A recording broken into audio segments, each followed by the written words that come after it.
Hey, so I got a question for you. Like, Yes, sir. did you have like your best business advice? Did you get a good hmm amount from like one source, or is it different people, or does one kind of stand out above the other? And maybe, and then asking that, is it somebody that you knew, or is it a book that you read? Like, where'd you get your best business advices from? Oh, I'd say three or four different places. I'm 54, and I think I've been doing this for about 25 years. Yeah. And I think there are at different times in your life, you're more receptive to different people or different avenues. So it's not something you get all at once. So I'd put about three or four people in those spots for me. So is it people that you like you knew uh, on a personal basis, or was it like a big guru that you kind of followed, kind of thing? Well, as you know, Carl, the probably the number one source for me was my dad. We founded the mortgage company together. I've been working with him for almost 25 years since I stopped practicing law on a regular basis.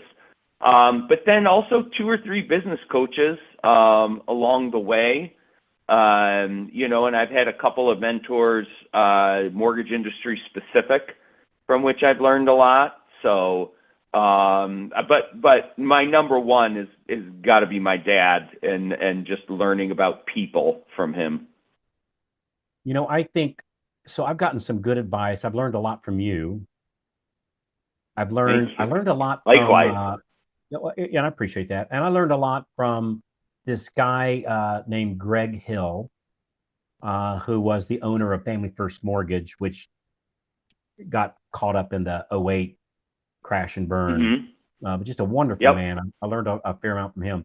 But if I had to grab one source, I guess mine would be, and I know you've heard me talk about this man in the past. That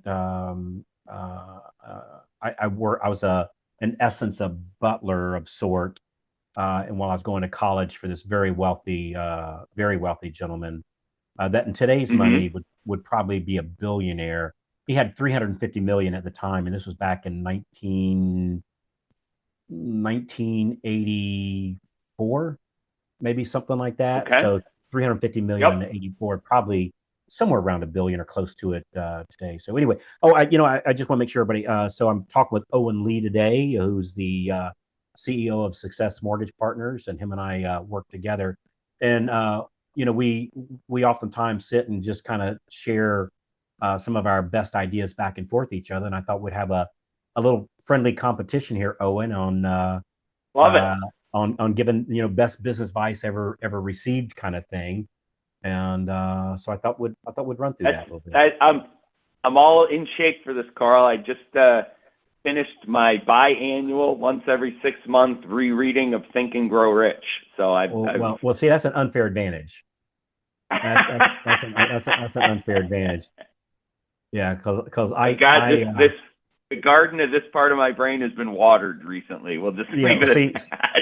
the last book I just read was the history of NASCAR. So I'm not really sure. So well, here Hey, there's probably some good business lessons in NASCAR, that's for sure. I tell you what, Bill France, who's the guy that started NASCAR, that is one smart cookie. And actually, one of my best pieces of business advice I got from him.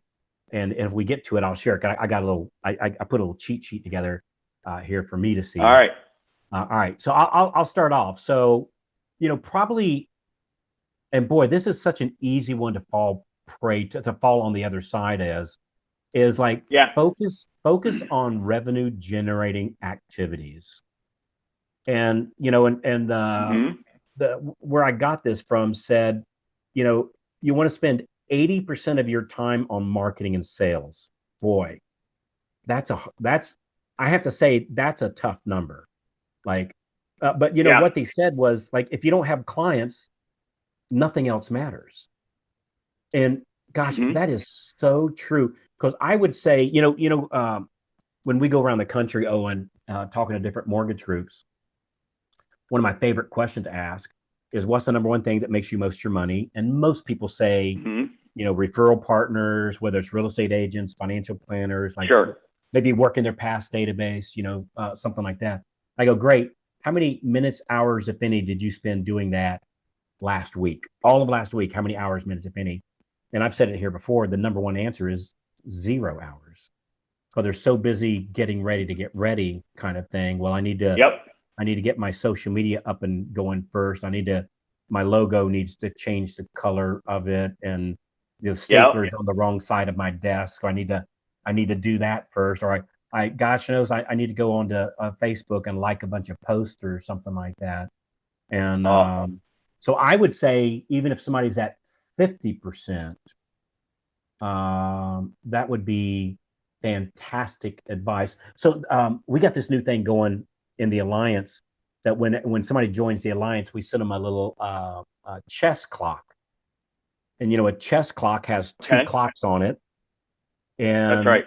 when you're doing money or revenue generating activity, you hit the green button and the clock's running, and then when you stop that and you start reactive type stuff, you hit the red clock. And boy, I tell you what, I did that for a couple of weeks. It was it That's was all. eye it It's a was eye whole opening. bunch of honesty coming at you. It A was whole it bunch of was honesty coming it, at it, you. may, it may Yeah. be more than I was ready. So anyway, Listen, so all that stuff that you talked about, color and pamphlets and Facebook and all that stuff. I used to have a business coach who called that fixing to get ready. mhm, And no, number one enemy of actual sales, I think, is fixing to get ready. Uh, mm, uh, a good call made right now is 100 times better than a perfect call that never gets made. mm. That's that's really good advice right there. I'm gonna write that one down. So all right, so your turn. What's one of Uh, yours? so number two, we've got hire before you feel ready. Bring on an assistant or team member earlier than you think you need one. Grow into the extra capacity. I believe in this. I would just add a caveat to it. Tell me. And the caveat is be sure you can afford the assistant. Hmm. Um, because I've come across more salespeople, really starting with my time in the title insurance industry, who say, I just can't go out and sell until I have this or until I have that. Or I remember the first person that said to me in the title industry, and then I've had this said to me in the mortgage industry, well, I can't go out and get more business because I'm not sure you have the staff to handle it. Or I can't go out and get more business because we don't have enough underwriters. Mm. Now that we're closing hundreds and hundreds of files every single month, I don't get that one really as much. But I think that's just the fixing to get ready. Go out and make the sale. Hire before you feel ready. Yes, just make sure you can pay for it. Because I think number two, I believe in it with a caveat. So Yeah, I think, but there's another side of that. As you're sitting there talking about it, it made me think, you know, one of the big driving parts for me to show up and put my war paint on and put my game face on, and getting ready to get hit by 300-pound linebackers, is I walk into the office and I look and I see Julie and Diane and Jamie and insert in Teresa, mhm. Jen, all the people on the team, and I think those people are counting on me, Yep. and if I don't do my job today, we're all in trouble. Not and I'll let me down, but brother, I will not let you down. And so sometimes I think hiring Listen, that that's person. that's my that's my number one responsibility, right? The 625 people that pick up a paycheck, Yeah, um, and that's not 625 people when you count their spouses and their children, and it might yeah, be 2,000, 2,500. It might. yeah. And I think I do think a mistake a lot of loan officers make is winging it on their own, because they have that fear of adding somebody on, or or another approach to this, and I know you guys do it over there. We do it over here at Success Mortgage Partners. Is like, it doesn't necessarily mean I have to hire a full-time person that works just for me. That I can share Yeah. this loan officer assistant with Susan and Lisa per se. I'm just making Well, up some that's names. how we give you the benefit of number two, is our fractional loan officer assistant, Okay. or our profile loan officer assistant. So we get you that help. And then if you go out and use that time and spend 80% of your time selling, as we talked about in number one, the results are magical, magical. Yeah. And we've seen it time and time again, Carl. Mm-hmm. I like that. All right, I like that one. So my first one was focus on revenue generating activities. Yours was basically you got to get some help, right? So I like that. Yep, Uh, that you can afford. that you can afford. I appreciate that. Yep. Okay. And then I think my next one is like be a pit bull with a ham bone when it comes time to following up. I think Mm-hmm. I think so many people, they call one time and they didn't get the deal, and they go, all right, I that didn't work. I'm not going to call realtor whatever Lisa, realtor Randy anymore because that first conversation didn't go well. Um, my average referral. So Mm-hmm. I love tracking stuff, right?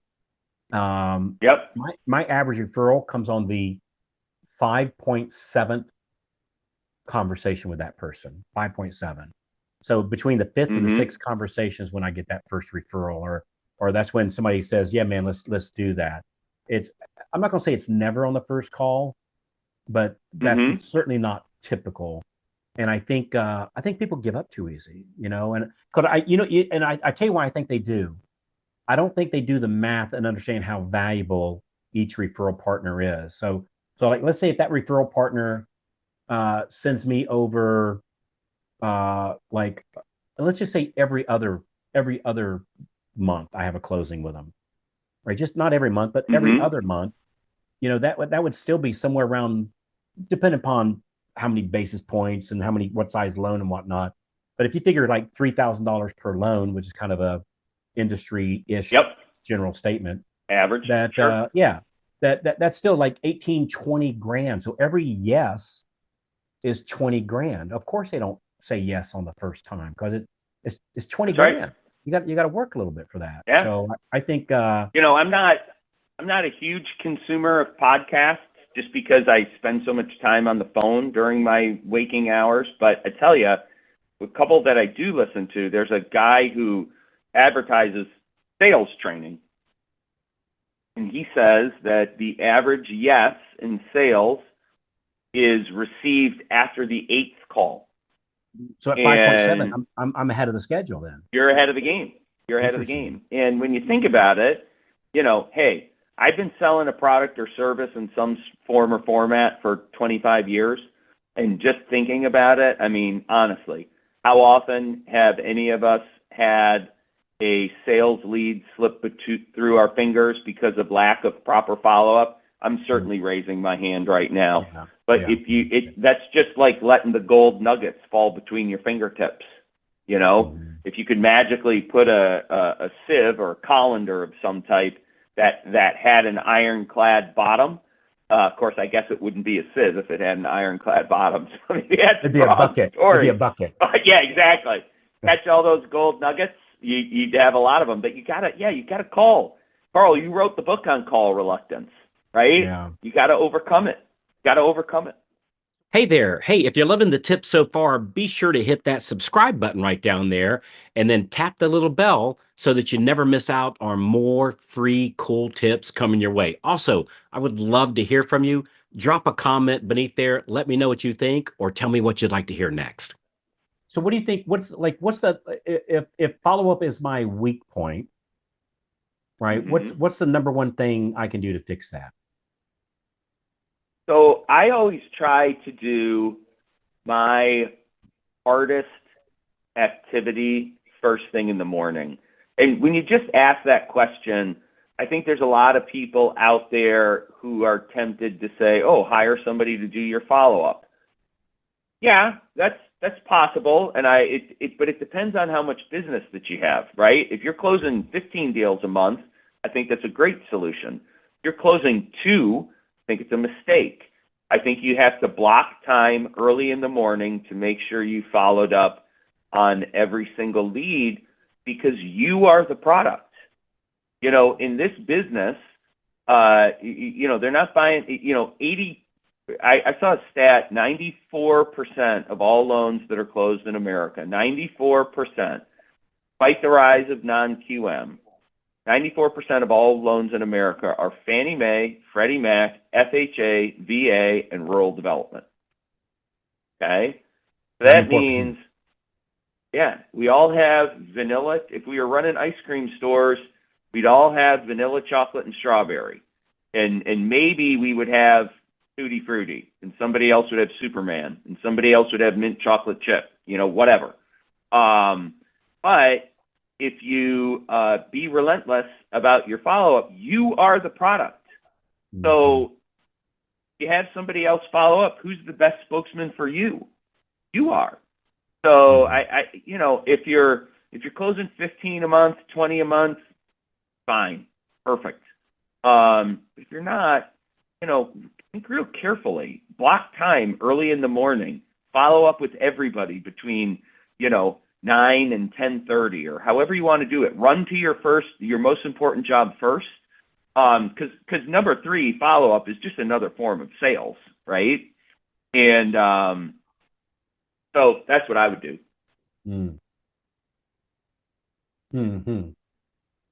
All right, I'm going to take number 4. I like that one. I was just pondering that for a minute. So, and anytime I hear somebody saying, "Well, I'm gonna hire somebody to follow up for me," awesome. With that newfound free time, what are you going to do that's more valuable than that? And excellent point. You'd be hard pressed to find something like it's like I hire somebody to to do parts of my business, say the putting the tracking report together, right, which takes a considerable amount of time with all the traffic we got coming on. I read the report, but I don't make it up, because if I'm making it up, if I'm doing the accounting of it, is there something that makes me more that's more valuable that I could be doing? Is that the most valuable thing I could be doing? So anyway, I like that. All right. Yep. So I think you got the next one. What's the next one you got? All right. Surround yourself with the right people. I'm a huge fan of this. Your network is your net worth. Join masterminds, hire mentors, be around people who push you forward. That's valuable advice for everybody. Masterminding is one of the greatest things I've ever been able to done. Carl and I mastermind all the time, and we were just talking about it about the Breakfast Club this morning with our joint appearance on the Breakfast Club. And I would say one other thing. There's this book out there by Jim Collins called Good to Great, and I don't know how many people have read it. It's been a standard basic business book for 20 years, and it examines companies who do the same job and what's the difference between good companies and great companies. And one of the immutable rules of that book is great companies are constantly realizing that they can make a different choice every day than what they're currently doing. So who are you working with? Are they the right people? And are they the right people doing the right job in your sphere? So it's things to constantly think about, but surrounding yourself with a mastermind group, somebody to bounce ideas off of, an accountability partner, priceless, absolutely priceless. And I would say it goes into probably even more so of like where I'm working, that the people that I'm surrounded with, or that I choose to be a part of my circle, like whoever I am, right? Yep. That they're like, I want to feel like, look, we're all in a tug of war. I want to make sure we're on the same side of the rope. the same end of the rope, that they're pulling the same direction as me and not pulling against me. And this, I'll direct this kind of back to one that we already talked about, in that, you got to have help. If you want to grow, you got to have help. And I Yep. can't tell you how many loan officers I talked to. I was just talking to one just yesterday. So this guy's closing, what did he say? 6. I think he was closing 6 for the month, doing it completely solo. And he said, Carl, I can't figure out why I can't get to like 8, 9, and 10. So, well, dude, it's cause you can only hold so many tennis balls, before they start falling, before you start dropping on them. Yeah. And Yeah. Six is a great number to add somebody. yeah. And I said, so dude, you need to get somebody to help you, do like, the back, like collect the documents and the things that we think of course you need help doing that kind of stuff. And the statement he made is, yeah, but they keep telling me that's the loan officer's job. And it was like, man, I put some serious thought into that one, that it sounds like, yeah, you're never going to break out of that. There's a ceiling if you have to do all your own $20 an hour work versus the $100 an hour work, right? Dude. So, man, so I'm not going to mention a name. A couple of years ago, I was in a board meeting with some company owners and division managers, right, from different places. Mm-hmm. And we were talking about, how do we help our loan officers scale up? And this one guy said, or this one person said, well, you don't want to help them too much, or they'll start closing too many loans. And I said, well, what's the problem with that? He said, well, then they start becoming, yeah. He said, well, then they start becoming attractive to the recruiters, and you don't want that to happen. So we oh want my to, gosh. yeah. So what he was Oh saying my is, gosh. yeah, let's suppress their production so that they don't get too big, because then people will come and they'll want to move on to somewhere else because we're not going to provide them help. So I don't believe in providing help to my loan officers, because we don't want them to start closing too many that they become attractive recruiters. I said, I tell you, that really hit my raw nerve, because I said, it's fine and dandy to think I wouldn't that. want to surround myself with that guy. Yeah. I said, that's fine to think that way, as long as you let them know that. Right. So Yeah. it's fine to think that way, but you need to be communicating that with your loan officers, and I just about fell out of my chair. I was so pissed off about that. Well, one thing I would just say about that is there's a lot of change happening in the mortgage industry right now. Yeah. There's a lot of things coming down the pike with technology that can do one of two things. Imagine yourself at a fork in the road, right? Mm-hmm. It can, if you adopt it and you adopt it properly, it can put jet fuel in your engine. If you're with a company that's not bringing you solutions, that's not urging you to adopt it, that's not giving you opportunity in that area, I would politely suggest you are not surrounded with the right people, because you will not reach your potential in 2027, in 2028, and in 2029 without proper adoption of technology, because the industry is going to look much different in 25 months or in 24 months. Some I mentioned that, I might have mentioned this on a previous podcast here just recently. I'm seeing something that I have never seen before, and it's where I'm seeing a record amount of loan officers still leaving, and at the same time, I'm seeing other loan officers that are having their best months ever. And so some are dying on the vine, and others are like they're really, really growing. It's a very unusual thing. It's all about rule number one in prospecting. Everybody who honestly prospects, and I'm not talking about flicking through Facebook and liking and commenting on your favorite realtor posts. I understand that there might be a place for that, but I don't think that that's prospecting. People who are out there honestly prospecting, honestly adopting technology that helps you prospect to the masses, and then following up properly because you are the prize, those people are thriving in this market. And the reason they're thriving is because they're not There are not enough loan officers who are doing enough of that. So the ones that are doing that are really, really raking it right now. Yeah. All right. Well, we got through 4. We had a little cheat sheet here of 10 different things, but we're kind of at the top of the hour here.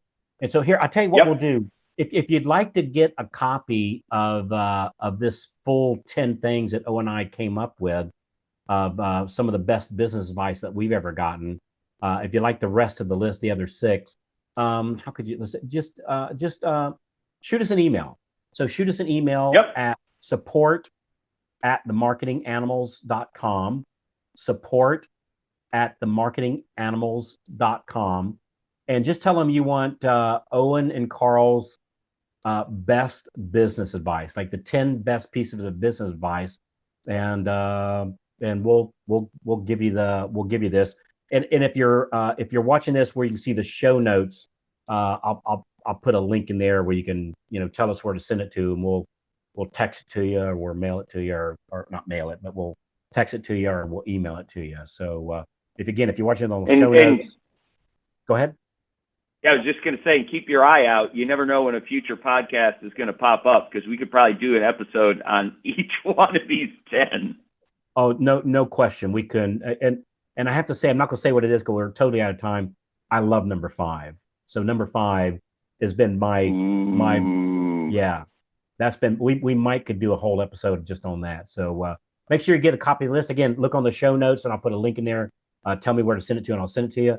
Or support@themarketinganimals.com, and just tell us to send you the 10 business advice, and we'll have to send it to you. Owen, you're an awesome dude. I really appreciate you, and thanks for hanging out with us, and thanks for love the time for the industry. Thank you, Carl. Appreciate you, buddy. All right, all the best. Yep.